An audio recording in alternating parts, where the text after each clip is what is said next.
Hello, and welcome. I'm Tom Sinclair, that VidBlaster guy, coming to you with another this has turned out to be a long-running series of that VidBlaster guy.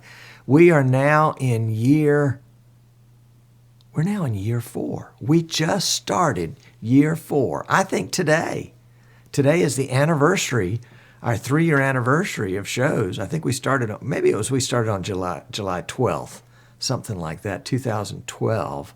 And so here we are, July 22nd, 2015, entering our 4th year of doing that VidBlaster guy. What a lot of fun we have had. Remember, we started out, and it's still true, that one guy with one PC and the right setup can do an awesome broadcast. One guy, one PC, one awesome broadcast. And that's us. That's us. So it's been a lot of fun bringing you these shows over the last several years. And looks like we've got our folks in the chat room are saying, is there going to be cake? Yeah, there's going to be cake. Timothy's got it under control, I think. We have virtual snacks here, so it'll be fun. And that's an invitation to those of you that are watching us on YouTube to join us someday, some week. We're live on Wednesday afternoons at 3 o'clock Eastern, 8 o'clock in London. I think about 5 o'clock in the morning in Australia, depending on the time of year. Different people are doing their daylight savings times or British summertime or whatever it is. So you want to adjust for your area, but it's generally 3 o'clock Eastern in the United States is the way to know when we're live. And we go for about a half an hour. We invite you to come join us live. And we also invite you to subscribe to us on YouTube so that you'll get a notice. We post the live shows. We record them and post them the same day. So they're there for folks to look at. So if you're watching live and you miss a little bit, we'll have it recorded and you can go back and watch again. Although seeing it once is probably way too much. No sense. We also started with the theme that we were pitching our show towards 3 different types of broadcasts and broadcasters. There was, number one, folks like me that have a passion for something and want to bring it to the rest of the world in a broadcast. And here we have viewers from all over the world. We'll have folks from the U.S., from the United Kingdom, from Europe, from South America, from the Caribbean, from Central America, from Australia. It's been just a lot of fun. And friends from Canada and Mexico. That's right, folks in North America. So it's been a lot of fun to bring this show to a bunch of folks all over the place. The second category of folks that we take a great deal of pride and a lot of humility in broadcasting to is folks that are broadcasting worship. And so my hat's off to folks that are doing church broadcasting. One of my best buddies in broadcasting is Al Bunt, who is, I think, the VidBlaster church broadcasting guru. I mean, he has got it going. And if you look back, I think it was our very second show. Al came on the show as a guest and has been on the show 2 or 3 times since then, and always has some really interesting things to say about how he has automated his process using the macros and the API built into VidBlaster. Again, that's the studio and the broadcast versions. The third category of broadcaster that we were aiming for were the sports broadcasters, those folks that are doing high school sports or club sports or college sports or just their community sports, whatever they might be. And that's kind of the group that I came up with. We did our first broadcast. I'll have to go back. It was either 2007 or 2008 where we took an old, crappy webcam and duct taped it to a tripod and hooked it up to a laptop and picked up a wireless signal somehow and broadcast a weekend of soccer to folks all over the South. And the video screen that we were able to use for the folks at home couldn't have been that big. And they could barely hear anything. They could barely see anything. They could hear. And we were so shy, we would put the score on a clipboard and we would, put the clipboard in front of the screen so people could see it. It was pretty fun. Oh, I see Al shown up in the chat room. Good deal. but he said he's in and out. Well, that's probably the case most of the time anyway. So that was the three main thrusts of this show were towards individuals doing broadcasts, towards church broadcasters, and towards sports broadcasters. And that really has turned out to be a good mix because we've enjoyed good, close relationships with folks in each of those categories over the years.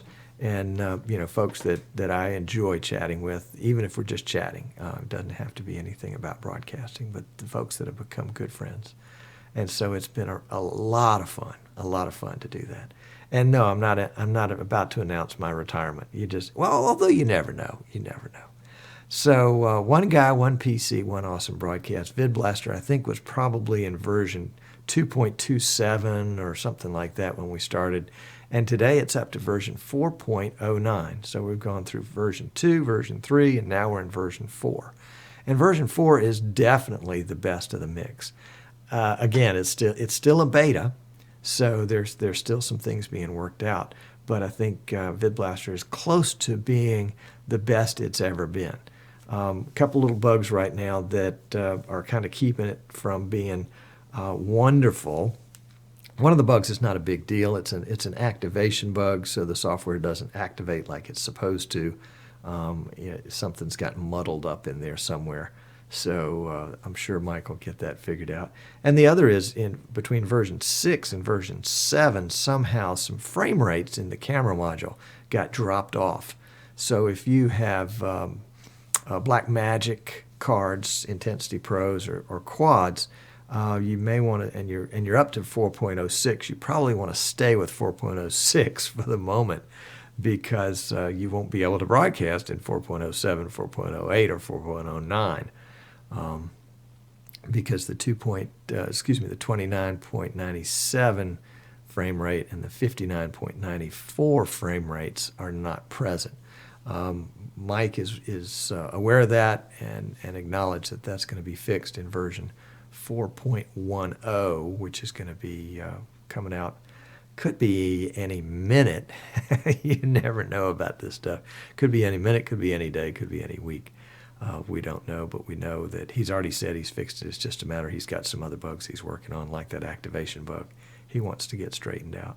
In 4.08, he introduced an advanced streaming rate, an advanced bit rate for folks that have the Pro Edition and the Studio Edition. I think Pro Edition used to be, actually Pro Edition and Studio Edition were limited to 1,000 kbps on the bit rate, and I think he's bumped the Pro up to 3,500 and the Studio up to 5,000 maybe.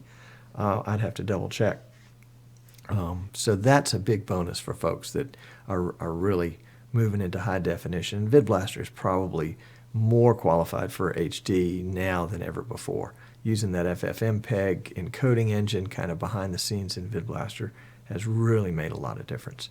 In fact, that kind of brings us into the main subject today, that I think, not only do I think, but I know because I'm doing it, that VidBlaster makes a very good stand-alone encoder.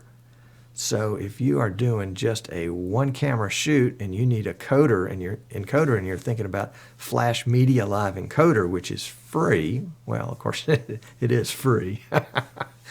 If you've got VidBlaster will make a very good encoder. If you're running, for example, for today's show, so that I can show this, we're actually producing this show with vMix, but we're using VidBlaster to encode and broadcast part of it. And so in fact, I should have configured a screen on that. Let me do a quick desktop capture on that one. And we'll get you, and I'm going to slow the frame rate down a bunch. Let's see if we've got it right here. Yeah, here it is. So this is what VidBlaster is doing right now. Now the program, actually all of it's going to go to infinity because it can't show itself. But you can see I've got, let me take this other module out because we're not using it. We've got 3 modules. We've got a camera module that's set to the vMix video function. We've got a streamer, and then we've got a program module. And actually, we really didn't even need the program module. We could have just told the streamer to pick up the video directly from the camera module. So we could have done 2 modules. And as I look over here at Windows Task Manager, VidBlaster is running about 4%, and that's pretty steady. And then FFmpeg is running about 1%, and sometimes it bumps up to 2%. So between the two, we've got about a 6% VidBlaster and FFmpeg together, using about 6% to encode this part of the broadcast. That's pretty classy. That's pretty classy. And so I probably will find ways to use VidBlaster as encoders, either primary or secondary encoder, whether I'm using VidBlaster or vMix or Wirecast. VidBlaster will be in the mix as an encoding software as a result. So if you've got VidBlaster and you can upgrade to 4, or even if you don't have it, you can download the trial from the website forum. From the forum. The website URL is forum.vidblaster.com, and go to the download section. You can download the trial edition. It'll have a little trial logo in there, but it will allow you to play with it. And that brings me to the next part of this subject. VidBlaster has introduced, a new, what would we call it? I guess a new class of VidBlaster software. And in the past, you bought a license. It would either a desktop license, so it could be used by anybody, or a personal license, which meant that you as the licensee would be the one to use VidBlaster. But VidBlaster has come into a new situation now where they're introducing VidBlaster X. VidBlaster X is a subscription-based software. It's essentially the desktop edition, so anybody can use it. It's not licensed to one single person. And at this point, VidBlaster X is the studio edition. So that is the second from the top. It's the package that retails for $1,000 or $9.95. And it will rent or be available on a subscription for $99 a year. So you can try it for $99 a year without the logo and take advantage of everything that's in VidBlaster Studio in the $9.95 package, and only have to pay $99. And I would assume that if there was a major upgrade, let's say if you bought it in July and you used it for a year, and then next year in July you re-upped for another $99, and then VidBlaster suddenly went to version 5, or let's say version 5 came out in June and your subscription ended in July, you could re-up in July and get version 5 for $99. Now, for the user, I have definite mixed feelings on this, and I'll explain it in just a second. For the end user, I think this is a great deal. And I give a big hat tip to Mike Versteeg for taking on this challenge of creating this whole new class of VidBlaster. And I think we'll create a whole new class of VidBlaster users, people that the home edition was $195 and out of reach for some folks, but now you can have it for a whole year for $99. I don't know what I would assume you can update it as the different betas come out. You can update it at that point. I'll have to find out about that. The support is a little different. It'll have its own sort of support page. I think there's a Google Plus page and there's a Facebook page where you can go and get help. I would assume that you can post in the open area on the VidBlaster forum, but I don't know if you'll have the access to post as a registered user or not. That'll be a question that we'll have to find out as time goes on. So I think it's got some real potential to open up some markets and to let folks that, maybe you've bought a license to the home edition for $195 and you wanted to upgrade to Pro, but that was going to cost you $300. So for now $99, you can skip Pro and go straight to Studio. But of course it's only for a year, but you could do that for a couple of years and still, you could do that for 3 years and still be way ahead. So that's a big plus. For me as a reseller, this is the downside of it, of course. As a reseller, we don't get anything by doing that. In fact, if I were to sell the VidBlaster X license to someone, I would probably lose money through PayPal or credit card or whatever. I would buy it for $99 and resell it for $99. So at this point, as a reseller, there's no benefit to me. The reason I mention it is, and I am a VidBlaster reseller, obviously. The reason I mention it is because it's good for the consumer. And that's kind of been the theme behind this show from the very beginning, which was to be as transparent as we could about who we are and what we're doing, and to really have the end user's best interest at heart. And so that's why I want to take some time and explain about how great I think VidBlaster X is going to be for the end user, with that kind of little wince, because it's not going to benefit me at all as a reseller. And in fact, in some ways, I am concerned that it may put a serious dent in the reseller market. Why would somebody want to spend $500 on the Pro Edition if they could spend $100 on the Studio Edition for a year? And then, golly, a lot can change in a year.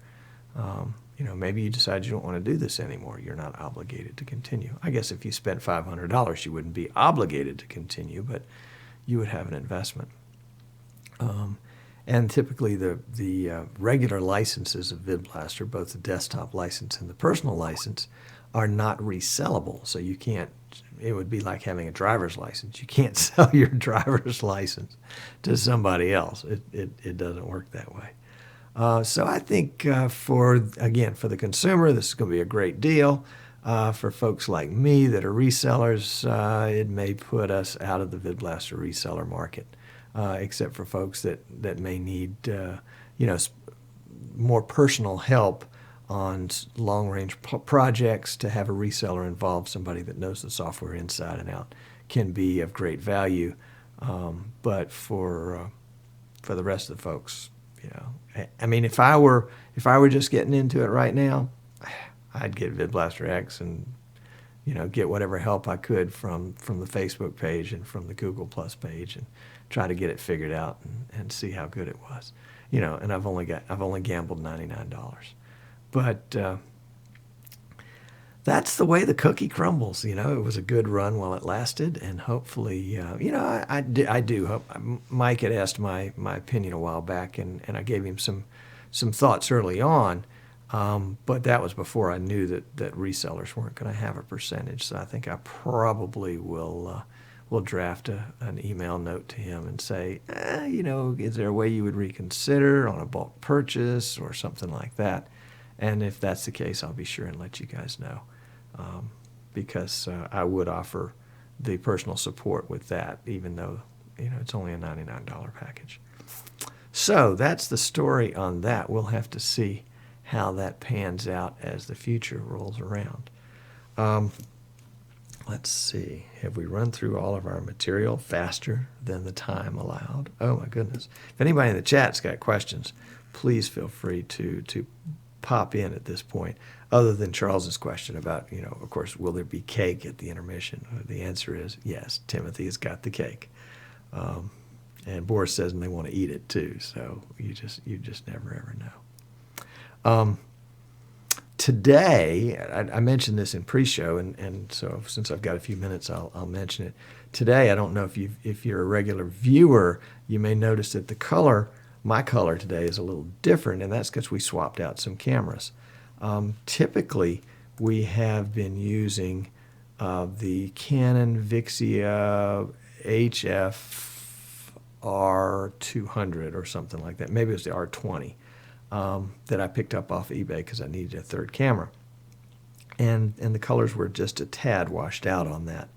And I was having trouble getting it color corrected with the other cameras that I've got, which are Canon Vixia HF R100. So it's got the 100 or 10 line and the 200 or 20 line. And the 100s, for some reason, just do better color. I've played with the color on the 200, and something changed between the 100 and the 200. This is here. Let's see if I've got a shot from the 200. Yeah, this is a shot from the 200 right here, and you can see the skin tone is not quite as rich, and I'm not really quite so blue or so gray in real life. The other shot that I've got is from the other direction, and this is, for some reason, the resolution was not there on this camera. I don't know if I've accidentally reconfigured the camera or maybe reconfigured the output, but we're not getting quite the color, of course, in that one that we had before. So we'll go back to this one, which is where I think that the color is good. So we did make some reconfigurations on that, and are continuing to play with audio. Oh, a quick story. I think I mentioned this in pre-show too. We had a big storm in the area, and as a result, it knocked the internet out Sunday, and then it came back a little bit Monday, and then back on mostly yesterday. But the uplink speed is not there. So typically we've got 25 megs up. Today we've got 3 megs up, and so we're actually streaming it. We're streaming it at 480. We're recording it internally at 720. So the YouTube video ought to be a higher quality than the actual broadcast version. But I looked at the broadcast version in pre-show, and I thought it looked pretty decent. I mean, it wasn't great, but it was pretty decent. So we are hoping that we'll have all of our internet back up to regular blazing speeds by next week, so that we can cut loose and do lots of different things that we weren't able to do today. We're going to come up on break here in just a second and move to our second segment. Second segment today will be Streaming Idiots. We'll have Eric Norrell with AJA Video Systems on to talk about the Kona 4 4-port high-definition capture card, a high-end card, BNC connectors, SDI, HD SDI, but really slick stuff. Very pricey, no doubt about that. But if it's really what you want, if it's what you need, then that's the card for you. And there's some really cool stuff in the Kona line. So if you're watching us live, be sure and stick around for that. Let's see, what else do we have coming up here? I think that's it. Want to welcome Martin and Andrew and Al and 811 to the broadcast. They're there in the chat room today. So glad to have you guys with us. Next week on that VidBlaster. Oh, next week. Don't tell anybody, but my wife is going to be out of town, so we're going to have a wild show next week. Yes, Boris is asking. I'm recording in 720. Broadcasting in 480 and 180p. Yep. So next week be a wild party. I'll be bringing all the beverages and the food items. So you'll want to make sure you come next week, next Wednesday at 3 o'clock Eastern Time. Yep. So that wraps it up for today's show.